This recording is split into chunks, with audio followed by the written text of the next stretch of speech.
হ্যাঁ আমার অটোমেটিক আছে যেগুলো হচ্ছে না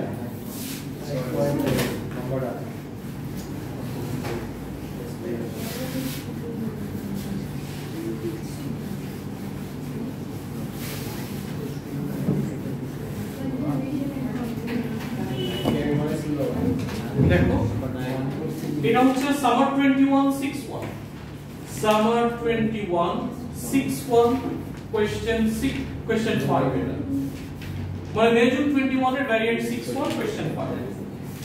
on average 1 in 75000 adults দেখো এটা ফার্স্ট একটা কথা বলে দেওয়া আছে 1 in 75 তার মানে p এর ভ্যালু হচ্ছে 1/75000 adults has a certain genetic disorder. Using a suitable approximating distribution, find the probability that on a random sample of 10,000 people,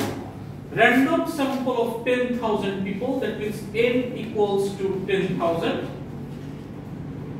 at least one has genetic disorder. At least one. Then we go to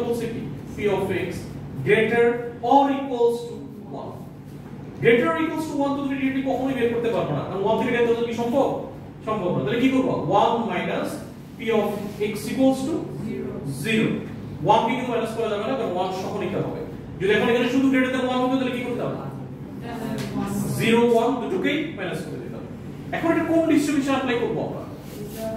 ফার্স্টে কিন্তু on average এটা বলাই আছে তারপরে জিনিসটা কি পয়েসন্স distribution তাহলে আমরা একটা কাজ করি ফার্স্ট আমি n * p করে নেই n * p তারপরে 10000 multiplied by 1/75000 এটা ক্যালকুলেট করলে কত হয় হ্যাঁ এটা কত আসছে মানে 2/15 আসছে হ্যাঁ তাই তো ঠিক আছে 2/15 তাহলে দেখো n এর ভ্যালু অনেক বড় p এর ভ্যালু অনেক ছোট তাহলে এটা কোন ডিস্ট্রিবিউশনে কনভার্ট হবে বাইনোমিয়াল আর বাইনোমিয়াল যদি করে বলতে যাই 1 মাইনাস পার্সেন্ট একটু লিখে রাখি যেটা জিনিসটা ছিল কি এটা পয়সনস ডিস্ট্রিবিউশন যেখানে ল্যামডার ভ্যালু 2/15 কিন্তু এখন এটা কিসে কনভার্ট হয়ে গেল বাইনোমিয়ালে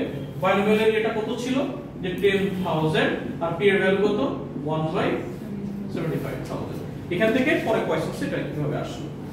এখন বাইনোমিয়ালের জন্য যদি ফর্মুলা ইউজ করি ফর্মুলা কি ছিল না সরি বাইনোমিয়াল ছিল কিন্তু শিফট হবে কিসে পয়সনস এটা বাইনোমিয়ালে ছিল কিন্তু কনভার্ট হবে পয়সনস এখন এটার জন্য ফর্মুলা কি e to the power minus lambda value কত 2/15 e to the power minus 2/15 then lambda to the power 2/15 to the power 0 divided by 0 factorial এটা ক্যালকুলেট डायरेक्टली চাও আমি डायरेक्टली করে ফেলি এর রেজাল্টটা 1.125 আসবে 0.125 ঠিক আছে আচ্ছা এটা পার্ট বি তে আসে in a random sample of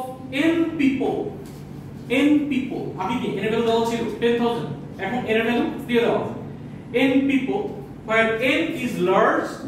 the probability that no one has the genetic disorder আচ্ছা no one বলতে কি বোঝাচ্ছে মানে p of x কত দাঁড়াবে 0 দাঁড়াবে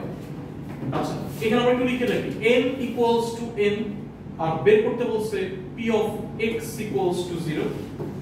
is more than 0.9 p of x equals to 0 যেটা এটা প্রবাবিলিটি তারা বলে দিচ্ছে সেটা কত more than 0.9 find the largest possible value of n আচ্ছা এখানে ল্যামডার যে ভ্যালুটা ল্যামডার ভ্যালু কত n into p না n into p তাহলে n তো n p কত